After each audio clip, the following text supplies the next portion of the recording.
Hello again, everybody. We're back with you for the second part of the subscribe letters. So in this video, you will get the instruction on how to pronounce the Ra subscribe letter that is called Ratak, and the Wazur, which is the fourth one, which I was telling you that it has a different name. Can you show us the Wazur, Genla, please? There you go. The last one. There you go. Thank you. The last one has a different name. It's the Wa, which comes in the corner. Sur means corner. As you can see, Genla is showing you. Now the Wa is going to look pretty different. It's going to look like this little kind of a triangle at the bottom of the letter. And it's going to be there to indicate the Wa suffix. What are we calling these? I always get mixed up. I prefer to use the Tibetan term. Subscript letter. Subscribe. Oh yeah. First, English is not my native language, and then it's a lot easier to just memorize the names in Tibetan. So the Dokchen, you should really memorize it in Tibetan. So anyway, it's only there really for spelling purposes. It's not really going to make a lot of distinction in the pronunciation, but we'll talk about it when we come to it. So those are the two last subscribe letters that we're going to be introducing you today. So let's go back to the Rata. So just before Genla begins, now you are an expert in spelling aloud in Jorlok. It's exactly the same as we've learned it, and now that you know the other two, Dokchen, the subscribe letters, it is the same style of spelling aloud. However, what I wanted to mention before we start is that this subscribe letter Ra is the only one of all of them that really will have a sound that is very, very subtle, that will require some of us a lot of attention, because it's a sound that might not be existing in your own languages. Therefore, there's going to be a little bit of a subtlety. So we're going to try and be very, very clear about that. Genla is going to pronounce it really, really clearly. And if there are any questions, don't hesitate to ask. It might take you a little bit of time to be able to actually pronounce it correctly. That's completely normal. So don't lose hope and don't get discouraged. This one might take a little bit more time for some of you, for some not. Let's see. So without any further ado, then Genla, I give the ratas to you. Okay. Testele, everyone. Shokpadele. Yes, we are here this morning in my set in Nepal. So, Shokpadele, and those who stay in the evening, we say Gongchodele. It's for greeting Gongchodele. Gongchodele, Genla. For me, it's Gontro, so I will say Gongchodele. Okay, so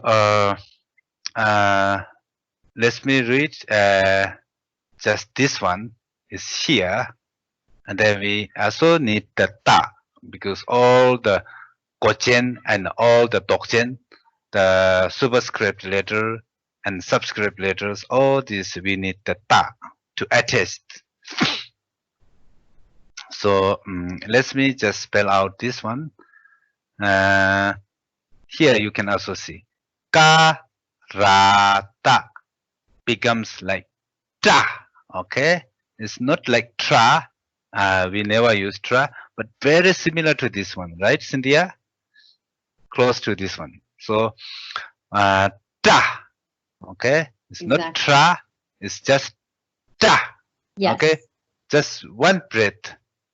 Ta. Not tra. You don't need to.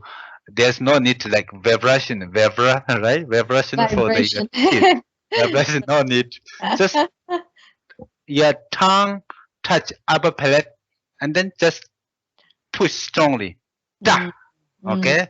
Oh, again, I'm sorry. I forgot to say something. There's a name to this sound. And if some of you have studied Sanskrit before or have studied a little bit of linguistics, it might ring a bell to some of you. This is called a retroflex sound. What do we mean by retroflex? It's exactly what Genla just said. your tongue curls up in your palate, goes up and curls up and touches the palate in a position that is not usually what we would use to say tra in English. It's not that, but it's da, da. So it really goes up. So like Genla is saying, it's not tra, as maybe we'll say it in Spanish, or tra, as they would say in French, but it's a different sound altogether in this retroflex. So you'll have to just train your tongue to curl up, go backwards and touch your palate. It'll require a little bit of practice. Yeah, thank you. Sure. And then, okay, let's do here in Tibetan. So this is ka, right? You know, familiar with this. And then you also know ra, and then you also familiar with ta, right? So we just wrote in English, actually this one, okay? Ta. So ka, ra, ta, da, okay? Ka, ra, ta, da becomes da. Okay, so let's move to here. So one important thing is you just try to know this and this only three different. So all others are, because all this first column of red color, all the same sound. Okay. Oh yeah, we had one mistake here. Just this one. Okay, these three are same sound. This one should be here. Okay, I'm sorry. This is actually very easy. This sha and rata should be in the green part. Okay. Anyway, it's okay. We'll so, make a note. Yeah. This one also. This one also should be here. Okay. Okay. So so these three. These three are same sound, and then this and this and these are exact same sound, and then these three are same sound. Okay. So first we do this one without spell out. I read once, and then you may know some different sound. This one is da, da, da, high tone. And then this is ta, ta, ta. And then this is ta, ta, ta. Okay. The logic is exact same as in the alphabet we did in the consonant first column, second column, third column. It's same. Good. Because we don't see here prefix and head letters. So it's very same. So ta, ta. Ta, ta, ta, ta. Okay, same as you see in the level of the effort. The sound is like a morning, afternoon, evening. Okay, later evening, like ta, ta, and then ta, ta, and then low ta. Ta. Okay, so sound looks like this. So let me read the spell out. Ka, ra, ta, da. Ka, ra, ta, da. And then we have ta and ra, ta, ta, ra, ta, da. Ta, ra, ta, da. And then we have pa, ra, ta, da. Pa, ra, ta, da. So you don't see different, right? We just leave this part, this one, okay? So da, da, da, same sound. Okay, so we see here second column, ka and rata, ka, rata, ta, ka, rata, ta. Ta, da, ta, da, ta, da, ta. Okay, so here is we have ta from the second column of the alphabet. Ta and rata, ta, rata, ta, ta, rata, cha. And then we have pa, rata, pa, rata, ta. Pa, rata, ta. Ta, ta, ta. Da, da, da. Ta, ta, ta. Okay. So we have here third column, ka and rata. Ka, rata, ta. Ka, rata, ta. And then we have tha and rata. Tha, rata, ta. Tha, rata, ta. And then we have pa and rata. Pa, rata, ta. Ta. Okay. And then let's read only these 9. And these 3 are same. These 3 are same. These 3 are same. Okay. Let me read once without spell out. Da, da, ta, ta, ta, ta. Okay. Da, da, ta, ta, ta, ta. Da, da, ta, ta, ta, ta. Okay. So these are a little difficult, and especially if you just focus 1, 2, 3, 1, 3, and then all are same. Okay. And then we see here this one sha and rata, but still we read as a sha in the consonant alphabet. We say sha and sa, the same sound. Even we have a rata here, that this no pronounce. We don't pronounce this. Okay. So we spell out sha, rata, sha. Okay.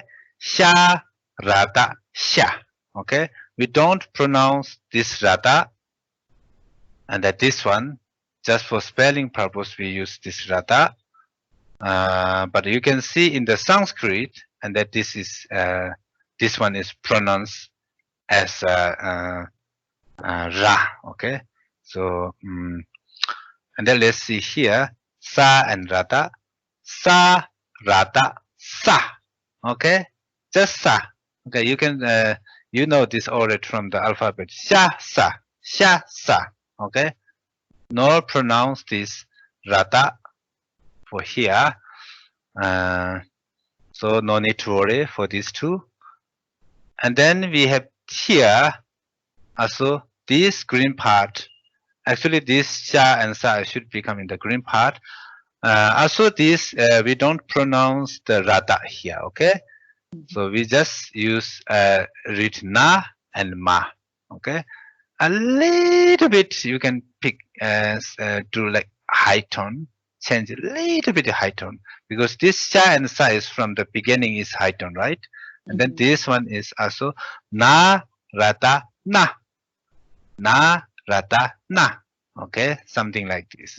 So it's and then here ma, rata, ma.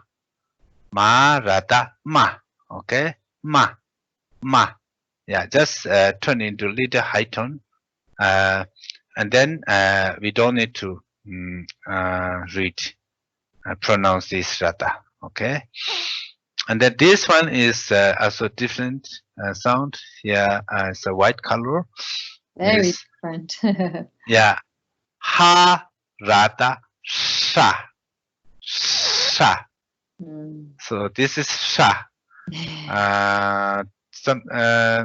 Cynthia, do you have something to say about this? How to use the tongue? Thank you. Yes, I do. Yeah. This is specifically if you're a little bit familiar with Sanskrit mantras, and if you've heard, for example, the root syllable shri, right? Some people pronounce shri and others pronounce shri. So now, I have heard different Tibetan lamas give different explanations on the proper pronunciation of this letter. Haratashra or haratashra, like Genla is saying. And so what happens is that basically first the ha sound comes out and then immediately it has to be really simultaneous. There's a r that comes in that gets mixed up sometimes with even a sh and r together. So some people, instead of pronouncing h and then r, they'll pronounce sh and r together because it might be a little bit easier. So you can train and see what works a little bit better for you, or if you're in the context of receiving sadhana instructions, if you're doing some Buddhist practice, and there are some mantras, then you will hear how the person that is actually transmitting the mantra is saying it. So this will be important in that context. However, in colloquial Tibetan, you won't really hear it. So, you know, it's just a matter of training your ear and receiving it from a qualified master. Okay. Thank you. So, this one, sha, and then ha, rata, sha. Ha, rata, sha. Okay. And then if we use here very clearly like a shra again, like yes. Can you come a little closer to the video and so that we can see your mouth a little bit more clearly? Okay. Thank you. Sha, sha. Okay. And then if we use here kiku, and it becomes shi, shi. Exactly. And then if we use here shabchu, shu, shu. Okay. Okay. Mostly here only comes kiku and shabchu, not very common naro and tingbo. Just shi. Some of you may know that we have a mantra reciting like Om Mani Padme Hum, and then some people is Om Mani Padme Hum shi. Okay, so this is shi. Exactly. Okay. Let me read all of this without spell out. Da, da, ta, ta, ta, ta, da, da, ta, ta, ta, ta, da, da, ta, ta, ta, ta, sha, sa, sha, sha, na, ma. Okay. So I think may this I say something very briefly before we move on? Sorry, just yes, I wanted please. to share one comment with the students, especially because in this orientation class we are joined by our classical Tibetan students as well, not just our colloquial students. So this might be of more interest to classical Tibetan students maybe.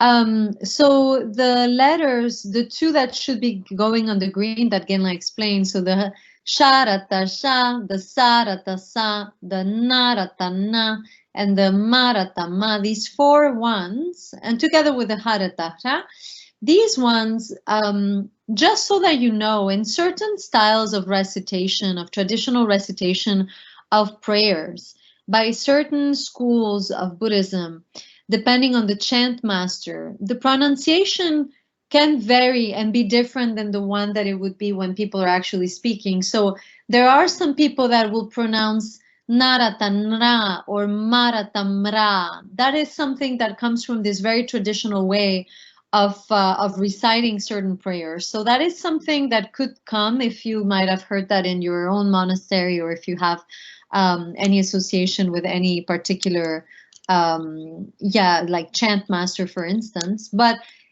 there is a distinction that is made in between the way that certain letters are pronounced when reading scripture and the way that they're pronounced just in daily conversation. So you might find those differences as well later on as you continue to train in reading, and especially if you're studying classical and reading scripture. So I just wanted to mention it because I thought it would be interesting that there are different sound variations, as we've been saying it from the beginning of the class, depending on the region of the speaker and the context in which these letters might be brought up. Okay? Yes, you're right. Thank you, Cynthia. You mentioned this. I was about to say that, but I thought maybe can be mixed up. So thank you. Bring up this. So exact what Cynthia said. So this, when we go in the classical, and especially if we recite mandaras which brought from the Sanskrit, and then we use nara, mara, and then this one is shara, shara. Like we have a shri, shri.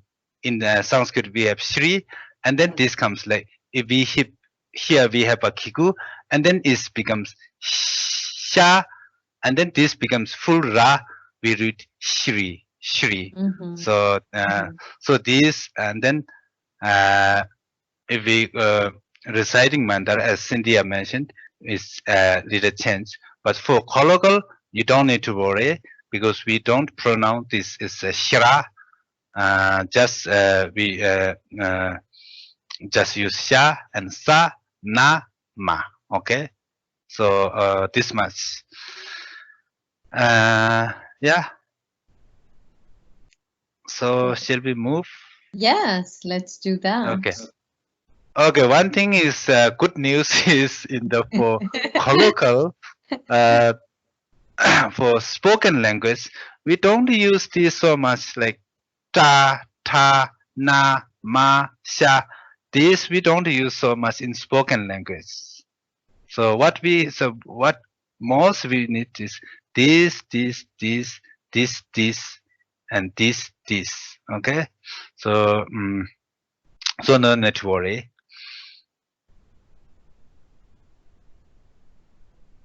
And then we have Vasur here. Okay. So do you have something to say about this, Cynthia? Yes, Genla. Yes. So not a lot, but as I was saying before in the introduction, the wazur means the wa, which is on the corner of the letter. And typically the wazur is found in ancient times. It was used a lot to really distinguish certain words, and it then stayed as part of the language, as part of some of the words. Not so much used in modern Tibetan anymore. And typically it doesn't necessarily change the pronunciation, which are also good news for us. So maybe in more ancient ways of traditional spelling aloud and pronunciation that we might have lost nowadays because of our modern times, and also the history with the Tibetan culture and language. Maybe nowadays it's not something that you will hear. You will hear right now how Genla pronounces it, which is to my ear exactly the same.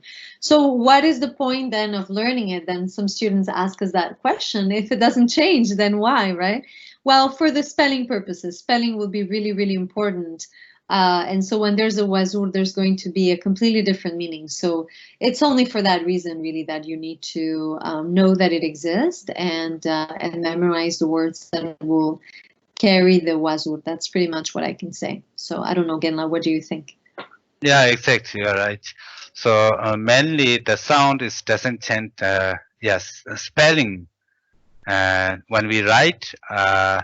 And then spelling is very important. When we're speaking, there's no difference for the sound, just context tells. Yeah. So when we write, and then this is really, really important, the correct spelling. That's all.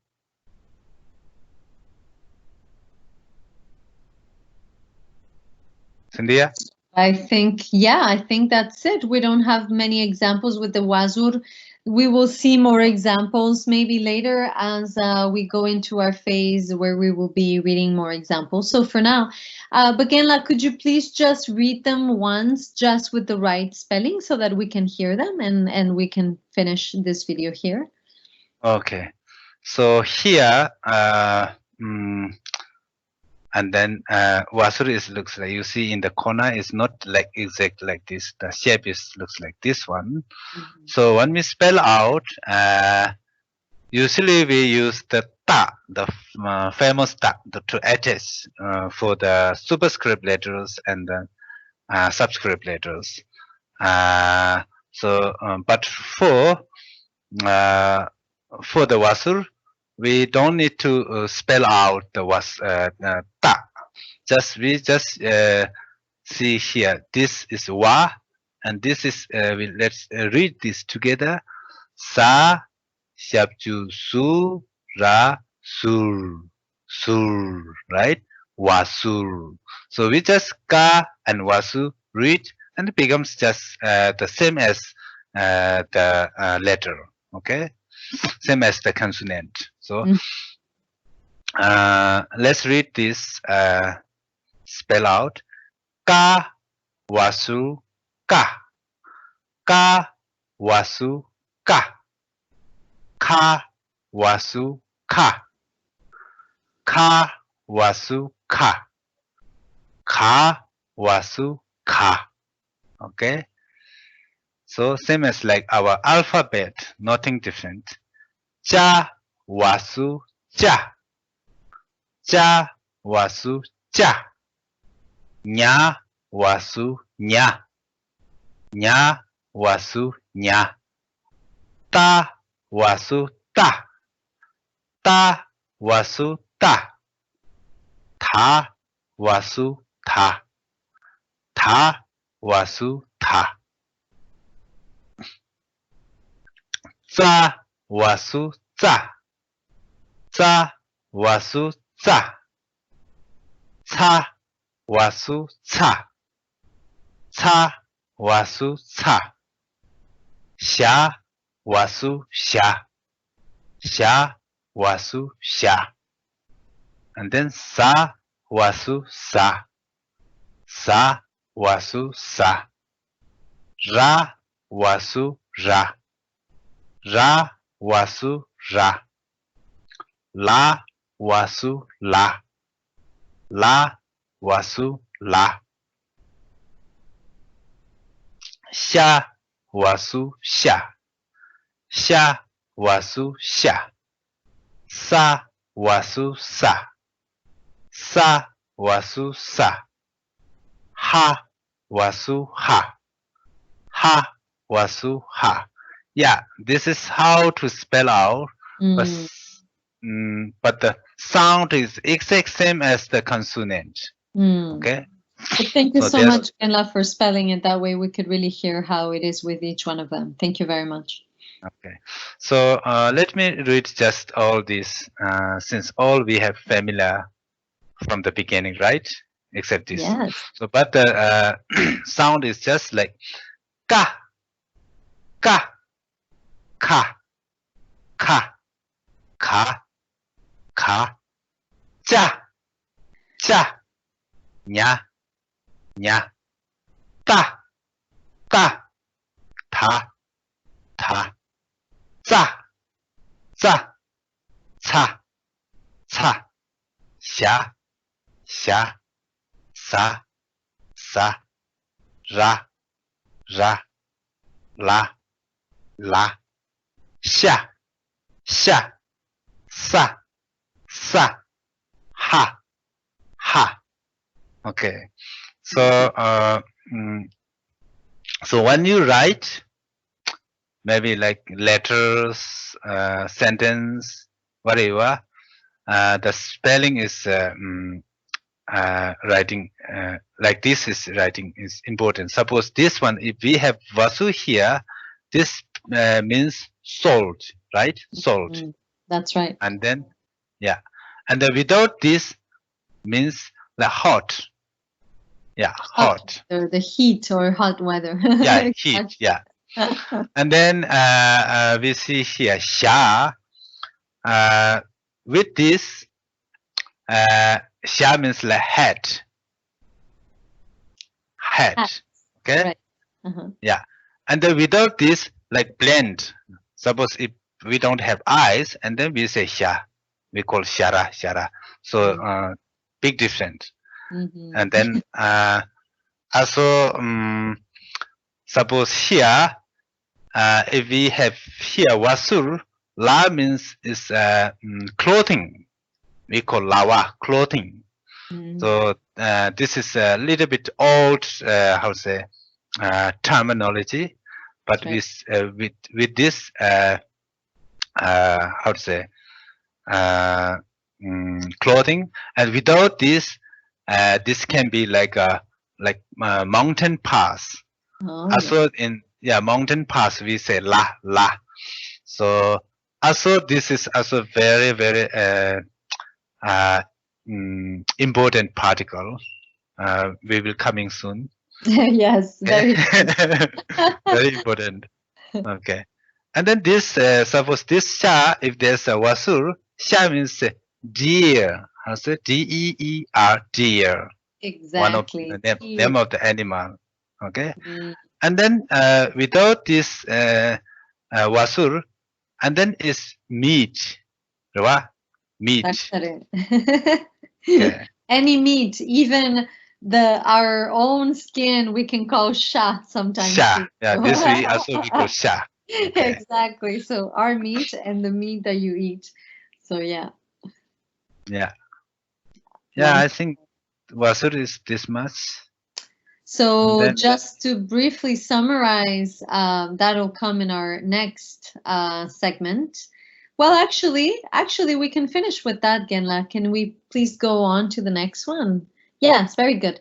So just to kind of quickly make a summary. So we studied in this last video the last two subscribed letters, which were the ratans and the wasur. So the ratans, I think, are the ones that will require the most effort in terms of practice and getting familiarized with this sound, which is a brand new sound for a lot of us who are non-native Tibetan speakers. So just be patient with yourself, and we will work with you on getting more and more familiar with that. And now, just before we finish this video today, we wanted to show you that congratulations. As of today, you're able to read all parts of a syllable. That's it. Now, this word that you see that has all these different colors, this is how much, how complex a Tibetan syllable can actually be. So in this syllable, you will find the prefix that we call nyunjuk. You'll find a superscript letter that we call the head letter, remember, the gochen. You'll find the main root letter followed by the ones that we just learned, the subscribed letter. So which subscribed letter is that, if you recognize it? That's a rata. And then you will find the vowel, which we are calling the yang, okay? Then what do we see after that? In that turquoise blue color, we see a jinjuk. What is a jinjuk? It's a suffix. We see the suffix. And then after the jinjuk in gray, we see a post suffix, what we are calling yanjuk, remember, which is again suffix, all right, post suffix. And then here, this is just for the example, there's a tsik right there, but usually there doesn't need to be a tsik right there because that's the only syllable that we're giving, but we're giving you the tsik so that you identify. We would write a tsik at the end of this whole thing. Why? Because it's separating, it's saying that's the end of one syllable. So all of these parts of a syllable are making the whole syllable make one sound unit, remember? So the tsik is there to separate and to show one sound unit. And then what do we see next to the tsik? We see this she, as we call it in Tibetan, which is this vertical stroke, which has a few different meanings. One of them can be that it's the end of a sentence. It can be a full stop, but it can also be a comma or a semicolon. But it basically tells you that that's the time to take a deep breath before continuing. So in a lot of times you see it after verbs, which are the end of a sentence anyway. So as of today, you're able to recognize all of these elements. and to be able to read it. So Genla, are you please able to read it for us and spell aloud all of this for us? Lasso, okay. So, Pao sa gata ga rata da shabju dru pa sa drup. Okay, drup. So one more. Pao, because this is prefix, we need o when we spell out. Pao sa gata ga rata da shabju dru pa sa drup. Okay, so it becomes drup. Yes, please. No, I was just going to say we see a lot of things, but in the sound is just one sound, droop, right? Just one sound. This is a verb that means to accomplish. Anyway, we'll leave that for later. So as of today, you're able to recognize all of these elements. You know how to pronounce them properly. You know how to identify the sound modifications. And so what is going to follow in our next lectures is the following. We are going to say a word about there's certain letters that have been rendered in order to that have been invented in order to render some Sanskrit phonetic system for transcribing the Sanskrit, actually mainly mantras. So we'll just quickly say a word about that. And then they're called the 6 reversed letters. And then we are going to, and the rest we don't need to show, we can show it tomorrow, Genla. Then we are going to walk you through some specific pronunciation changes, and you'll be able to really hear some exceptions and certain things that will be just new information on what happens when you have 2 syllables or 3 syllables in a word. So we're going to walk you through that. And then our last lecture will be on the Wiley transliteration system, so that you can know exactly which one of our English letters will be an equivalent to each one of the Tibetan 30 consonants of the alphabet. And that'll be mainly for typing purposes and finding words in your electronic dictionaries and things like that, and also for academic purposes. But that'll be pretty much it. So we hope that you've enjoyed so far, and that you're very pleased today that you're able to recognize all of the parts of a syllable. And we look very much forward to our next lecture tomorrow. So thank you very much. And thank you, Genla, for all your patience one more time. Okay. Thank you, everyone. Thank you. Bye-bye. Bye-bye.